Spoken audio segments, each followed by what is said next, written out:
All right, so Manchester United, the bandwagon keeps on rolling. They're within a point of Leicester City in fourth place in the Premier League. A comfortable 3-0 victory against Aston Villa. Vinny Perth was alongside me watching this.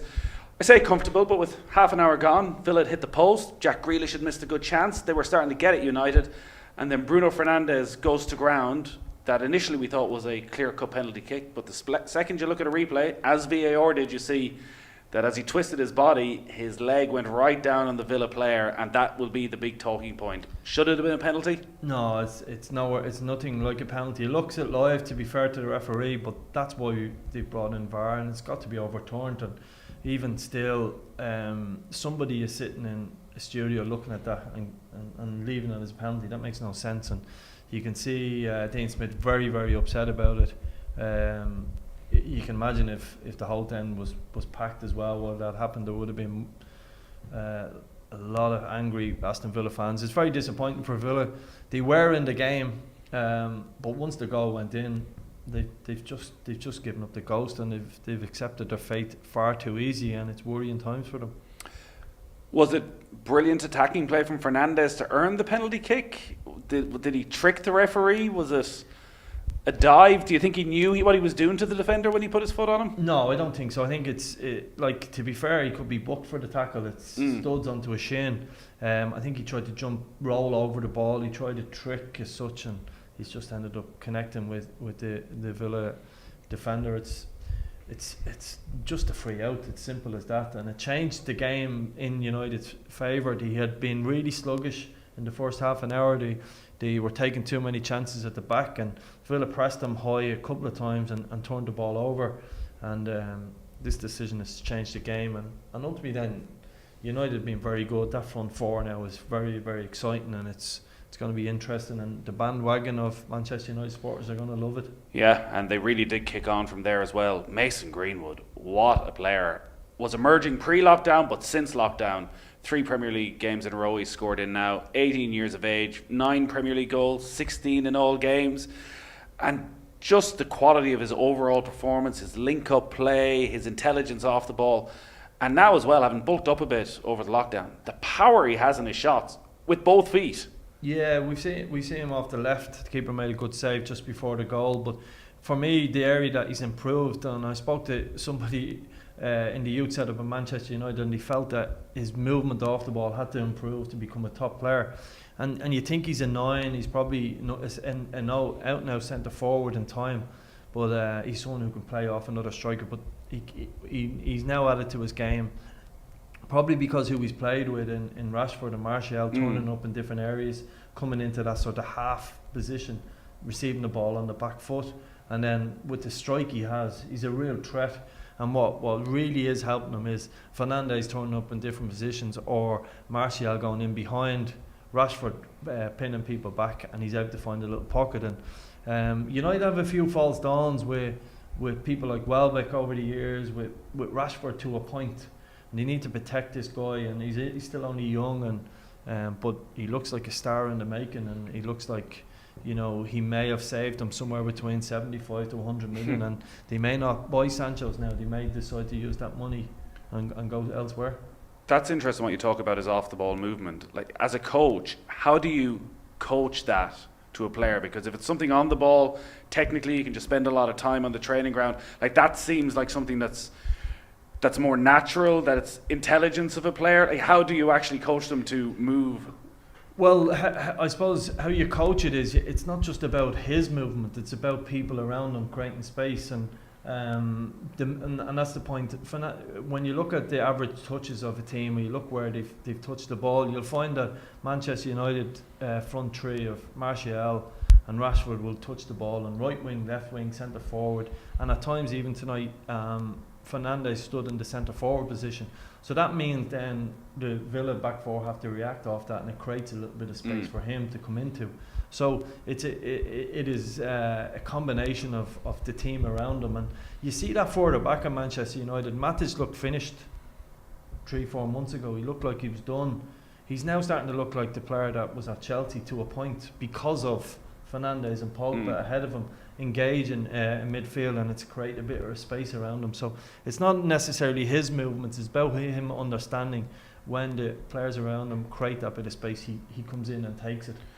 It's incredible how this has turned around since January for Ole Gunnar Solskjaer, that they now, being a point behind Leicester, are probably favourites to finish in the top 4, and with such devastating attacking force, can dream at least now of being back in contention for a Premier League title, if not next season, over the next couple of seasons. Is it all down to Bruno Fernandes? Is it that one signing that's changed everything? Yeah, it is, and one player can change so much, and it builds so much confidence in the team. And we've seen it with Liverpool. The signing of Van Dijk meant that Matip, Gomez, and even Lovren to a certain extent have looked good centre halves. And that's what one signing can do. They can transform a team. But United need more than that. They need to be better. There's questions to be asked. Is their goalkeeper still one of the best in the world? Are their fullbacks, which is how most teams attack now, are they at the highest level? Is Lindelof what we think he is? He's been up and down, and maybe the likes of that back 4 aren't being questioned from a defensive point of view because they're gone so strong forward-wise. But you would still say in a top game that back 4 have to give them more of a platform and be better at keeping clean sheets. But at the moment they look really strong, and they look like they're about to become a real force. That first half an hour seems like it was long since forgotten by the time the end of the game came around, because we spent a good length of the game slaughtering Villa.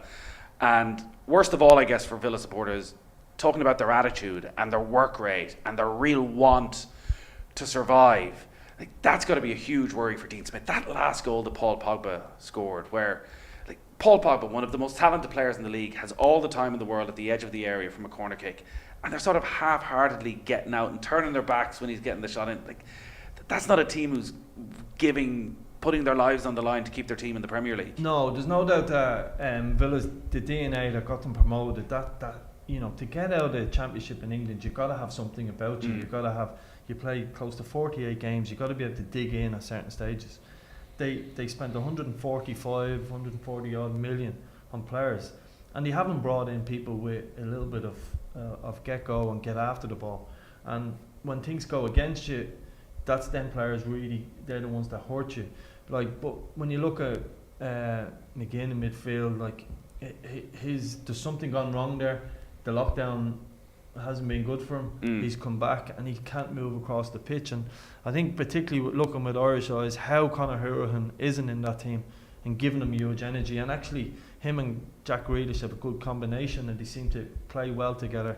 But I would also question, as much as I think he's a top player, if your captain has behaved the way Jack Grealish behaved in the COVID lockdown, and he showed glimpses of quality at different stages, but there was a real lack of hunger from him as well, and that is a concern. If your club captain is going around like that, that is a concern. Because we heard from John Giles earlier that he feels that actually Grealish is very much capable to go to a top 4, top 6 team, and that his skill set, because he's so far above everything else at Aston Villa, would suit playing a quicker style of football where 1-2 touches and brings a load of other players into the game.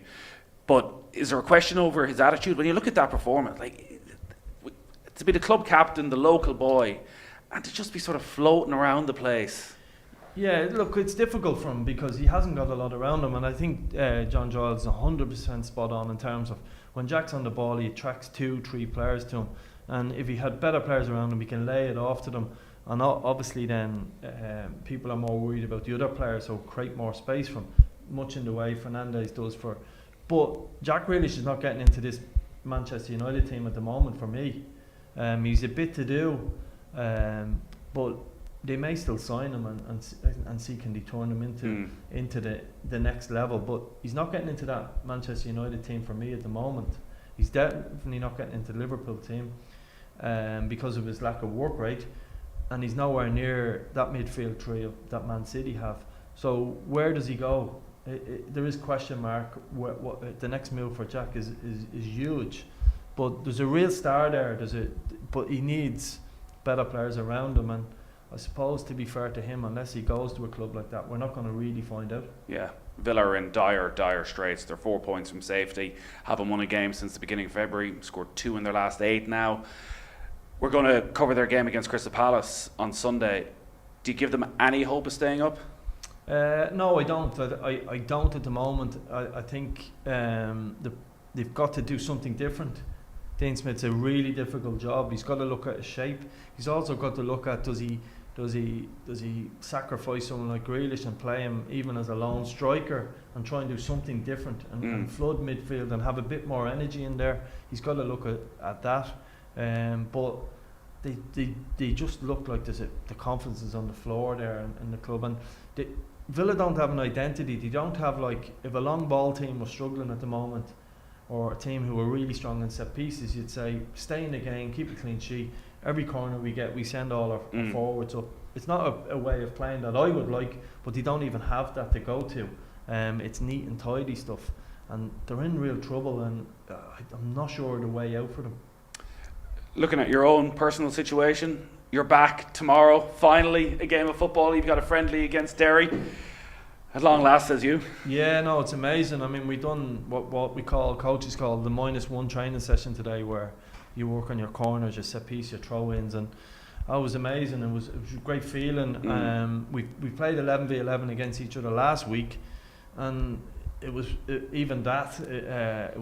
pretty good. With Sean Gannon against Michael Duffy, Gannon on an overlap and Duffy stopping the cross, and Duffy taking on Gannon. And for us, that was huge. That's great to have that quality in the training ground, but nothing beats going against opposition. To be fair to Derry, we feel that it's a chance to improve both clubs and good match practice ahead of European football. It's not something normally happens where you play a team in your own league in a pre-season friendly, but I think it's just shows the sort of working together ahead of 4 or 5 weeks' time we're both in European football. Yeah, I know you're going to be streaming the game as well. I'm just thinking, would you not just play Shamrock Rovers at some stage over the next couple of weeks and stream it for everybody, and a little, I don't know, some sort of a prize on offer, some sort of a grudge match, get everybody back involved? Yeah, look, I'm sure we'll clash with them in time, so that will happen, don't worry. You keep people wanting more, and eventually that will happen. But there's no doubt there's real rivalry in our league now, and the standard has gone up, and we've got to manage these next couple of weeks. It is disappointing that effectively League of Ireland has taken 3.5 month off season. We played 5 games. We'll come back after 5 months. We played 13 games and take another 3.5 months off. That's disappointing, and we're not happy about that. But look, once we're back playing live football, we've got to capture the imagination of the public as best we can. There'll be no Premiership on, and we've got to do a good job and put a good show on. And you discovered today as well the European situation was pretty much confirmed, so it's going to be one-legged games. You're seeded for the first match, so there's a possibility it'll be one leg at home. Is that an advantage to Dundalk over one leg, or does it concern you, or what's your general thoughts? I suppose it depends. We're hearing there'll be no fans in any of the European games in Ireland, so we've had some big clubs come to Ireland for many years and really struggle and be a different side when you go away to them. So you need to look at the draw. If you draw anybody at home, you will have a chance. But at the same time, because we're seeded, there's teams who would say if they draw home to Dundalk, it's an opportunity for them to get to the second round of Champions League. So ultimately we're relying on a little bit of lady luck to go away in the draw. We are seeded. That is the advantage of the hard work we've done in the club over the last 8 years. It gives us a chance at least to be in the second round of the Champions League and go deep into the competition. Yeah, and you touched on it tonight during commentary a couple of times that it's been noticeable since the Premier League has returned that the technically better teams are the teams that win the games, that the emotion has been taken out of it. We saw it tonight, as you say, the whole end in that first half an hour would have been so behind Aston Villa and getting them forward, and that wasn't there, and Manchester United's superiority just shines through. Like, Dundalk are a very good technical side that actually you don't really need the emotion. You'd love to have a packed Oriel Park or be down in Tala and have a huge crowd there for a big Champions League game, but actually just playing a team 11 on 11, technically you probably fancy yourselves against a lot of quality sides. Yeah, well, I think, to be fair to Dundalk, Rovers, a lot of teams now are willing to keep the ball in Irish football, so it's given us a real chance in European football. Since we've gone to summer football, there's no doubt technically the standard has improved. Fitness levels have improved in the league, and since we've gone to summer football, we've had 2 teams qualify group stage at Europa League, and We have a lot of people knocking on the doors, but ultimately the standard in Europe has gone so high. 20 years ago, joining a team from Slovakia was normally a good chance to progress. Now you're playing against full-time leagues of really high standards. So Europe has become so competitive. We played Riga last year, and we tried to sign 1 or 2 players who ended up at Riga on absolutely astronomical money. So there's people all over Europe chasing the same dream as we are. We just need a little bit of luck, but there's no doubt Irish players now are technically good enough to hold their own. I think we can improve on that this year. That's what we've been working on the training ground. But technically we've got players able to keep the ball in Europe, and yeah, you're right, you need to do that to give yourself the best chance. Best of luck with it. We'll talk to you over the next few weeks. Thank you.